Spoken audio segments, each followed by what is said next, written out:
Hello, everyone. Welcome. This is Omni Talk Retail, live from the Consumer Goods Forum in Amsterdam. I'm Ann Mazinga. And I'm Chris Walton. And we are coming to you live once again from the VusionGroup booth here at the Consumer Goods Forum Conference. And standing between us, Chris and I are so lucky. We get to have the Chief Commercial and Customer Officer at Danone, Ayla Ziz. Welcome, and thank you so much for joining us today, Ayla. Thank you for having me.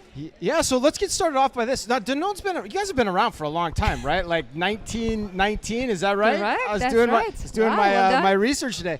And so you guys have been around for over 100 years, I guess. So what is it, how do you guys keep pace with the changing consumer needs, the changing consumer over that period of time, especially in today's digital age?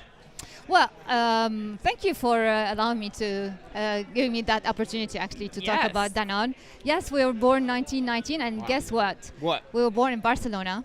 The first yogurt ever was done in Barcelona by Mr. Isaac Carasso. And the reason for this, it was his son, Danone, was sick, actually was having gut problems. And he was inspired by work done by a Nobel Prize about immunity and how yogurt can improve your health. And so he developed the first yogurt ever, and it was sold in pharmacies. So really the essence of what we do is to answer consumer needs, to understand what's going in the market, sometimes even to anticipate consumer needs and to come with the right products. Our mission is bring health through food to as many as possible. Okay. So that really what our founder mission was, to help his son translate now in everything we do. So we have reworked all our portfolio. If you think about Danone in the 50s or 60s, we used to have beer, we used to have biscuits. We have refocused completely our portfolio around the health, because this is really where we want, maybe a bit visionary, I would say, for our founders. So really refocusing about health and it becoming completely the essence of what we do. So we stick to one health, one planet. We see that consumers now are so much focusing on their health and how can they contribute positively to the planet as well. So everything you will see coming out of Danone comes from there. So we see a lot of trends, for instance, protein. Do you have children yourself? Yes, we do. We do. So I'm sure some of your kids might add protein to their diet or are very health conscious. And what we see in the Gen Z... I'd love to get more protein in my kids' diet. You too. Actually, I'd love mine as well, because I can see it's healthy aging. Yeah. It's actually, it helps a lot. So what you see is this protein, it's super important, and we know that it contributes to healthy aging. Right. So we are developing a lot of, across all our brands, a range of products that answers consumer needs. And you see it whether it's a drinkable, it's a yogurt, it's plant-based, or it's dairy. It translates in everything we do. So that's one example of what we do to really make sure that we're answering consumer needs, we're anticipating them with our portfolio and everything we need. But it is really ingrained in your DNA. That's the part of the story I didn't know, that you were once selling alcohol, but now it's like, no, not gonna work for us given the mission of the company. Yeah, and if you look at the ranking of ATNI, we have 88% of our volume that are ranked as healthy. Right, like with a star rating over 3.5. So our products, of course, we have a part that is more indulgence, but it's more for the well-being as well. But if you think about overall portfolio, it's amazingly focused on our mission. Well, Ayla, I wonder, do you think that that's because the success that you've had, the sustainable growth that you've seen as a company over the last 100+ years, do you think that's because you really picked a focus area or a theme to kind of center your company and everything that your company is doing around? Do you think that's what's helped you stay sustainable and continue that growth? For sure, and obviously it's not enough. You have the right offer, so that's great. Now, how do you make sure that consumers understand it, that you're executing it right on shelf? Yeah. But equally, how do you sustain innovation? Because if you came with the same product or portfolio that we used to have, 56 years ago, we wouldn't be as successful as we are today. Right. So you need to keep that pace of surprising, innovating, creating new segments. I mean, if you think about plant-based and Alpro in Europe, we created the segment from scratch. Right. So you need to, you can't be complacent in today's market. So do you have any suggestions or even like success or failure stories of how you've done that in your role at Danone, so that like any tactics that you'd share with the audience for how to keep forcing your companies or your organizations to keep innovating like that.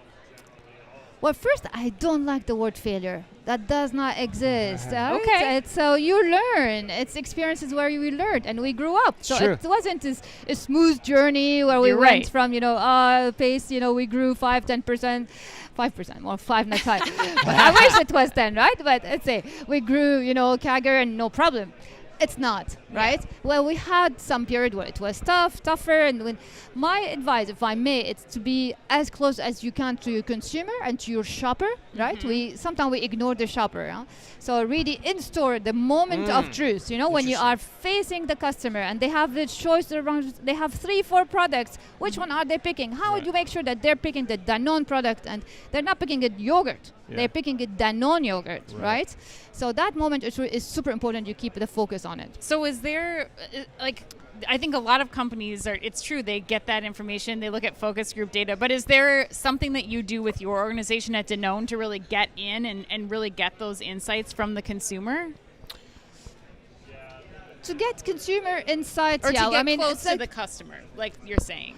Yeah, and I mean, for me, one area is to make sure you keep your finger on the rhythm. Yeah, what is Okay. going on? So to feel any small signal, go deeper. Okay. Do not Okay. ignore it, Right. because might be just the peak of the iceberg, and there's a massive opportunity Right. behind it. And then in today's world, you asked me the question earlier: how do we evolve in this digital world? That's what I was Because gonna go everything next. is Yeah. is going at such a fast pace, Yeah. right? It's crazy. So how do you keep that rhythm? I think, it's a transformational journey. Yeah. You have always to reinvent yourself, right? So I can give you one example of an excellence in execution that we're doing for our field sales force in Europe. We are digitalizing the whole sales force. We're equipping them with AI supported tool to get the data Okay. from the consumer. What is happening in the shelf? How much are we selling? Are we really sticking to how the shelf should be? And the better we are in answering consumer needs, faster we are in terms of adapting ourselves to Right. the segmentation in every shelf. Yeah. Then the consumer in these 3 seconds that they're spending to pick your product, Right. they Right. pick yours. Well, I want to pressure on that too, because so much of the initial acclamation towards a brand or the new introduction to a brand also happens online. So it's not also on the shelf. So you mentioned the digitization that's at play here. How do you think about things, or how have you had to adapt what you do differently to show up for the customer in the digital space, particularly too? For sure, and we've heard this morning, I think it was mentioned that 1/3 of our consumers go and look online before going in store and buying. Well, luckily they don't do it every time they buy yogurt, right? So maybe more for some products than others.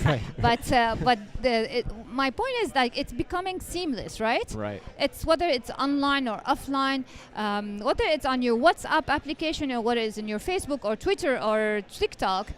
Consumers are going across all these channels. I mean, look at ourselves. We go across all these channels, right? Yeah. So how do you make sure, first, your message is consistent across all the different tools and that you are relevant in every occasion?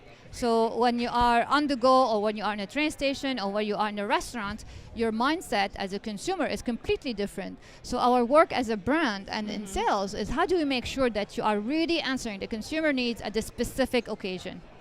How do I make sure that you have Alpro milk in your cereals in the morning? Yeah. Or when you have a skier in the morning with your cereal, it's a Danone skier, right? That's for breakfast occasion. And then I do the same for restaurant. I can tell you every I'd occasion. love to I see can your tell analysis of what consumer Yes, segment I fit exactly, into. Yes, exactly. 100%, 100%. Well, Ayla, let's close with this question. One of the greatest parts of your job, I assume, is that you also are a consumer of the skier, of the yogurt, of all the things. Tell me a little bit about how people in the Danone organization are really core to the success that you've had. Like, what role do you make sure that your colleagues play in making sure that you're serving the consumer as best you can? Well, I can tell you one thing. It's been 5 years I'm in Danone now. Okay. Yeah. And one thing I was shocked at the beginning, but I fully understand now is how proud Danoners are of doing the job they're doing and serving a company that has a purpose that's beyond us, you know? Like, you know that every time you sell something, you make this world a bit healthier. And there's nothing better, right, than to feel like you're really serving a purpose when you work. Yeah. So maybe that's one part of the answer to your question. I think that's a great answer. And then for sure, we're proud of the products. We try them all the time. What we know as well, and research hopefully will demonstrate that as well, is that if you eat yogurt a day, actually, and it's I back it up a little bit thinking about the science we have behind us.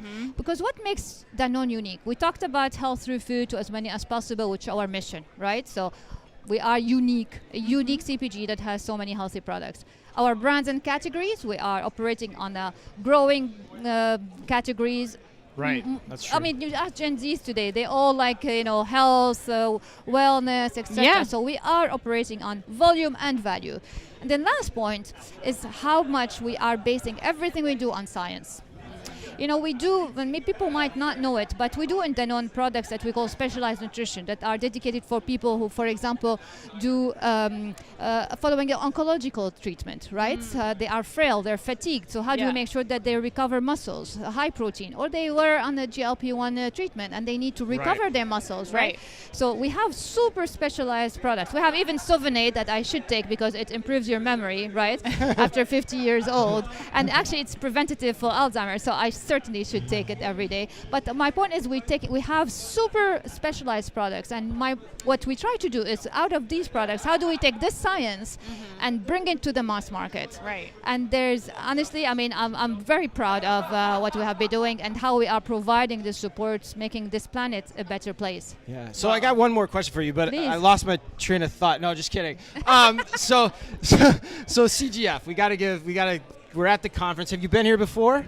Oh, yes. Yes? How many times? Roughly? You lost count? I'm too old to tell you. Too old to tell me. All right. But so at least 10. at least 10. Wow. All right. Very nice. So I'm we've got too an old expert to here. So what's one piece of advice you'd leave for the audience here at the Consumer Goods Forum? Ooh, I don't know if I dare giving advice, but I think we cannot transfer this planet alone. And the reason why I love being at the Consumer Goods Forum, and I am also co-chairing one of the coalition, that's Healthier Lives Coalition, is that promotes healthier and more sustainable lives across the industry. Because I believe we cannot move the needle unless we work on it hands in hands between retailers and manufacturers. So I would encourage everyone in the industry to join forces. And no matter, I told you it's my showing off. We have 88% of our portfolio that is healthy. Not at all. We would love everyone to bring it up, right? Why? Because to be at that level, it requires a lot of investments, right? So I don't want to be non-competitive versus my competitors, right? I want to spend this money to sustain our planet, to sustain my business, but at the same time engage all the others with us. And I think if there is one message, is collaborate, engage, contribute, and deliver. Right, because that also means coordination and definition of standards too, right? That you can all use and operate within. Absolutely, and it's no point of, it's not about imposing, it's about co-creation. All right. Yeah, and giving all of the people working in the industry a little more purpose too to what they're doing every day as well, based on the 80% of products that they're helping make the world healthier. Well, Ayla Ziz, thank you so much for taking the time with us today. Thank you again to VusionGroup for helping make all of our coverage here at Consumer Goods Forum possible. And stay tuned, we have so much more coming up for you later on today. And until then, be careful out there.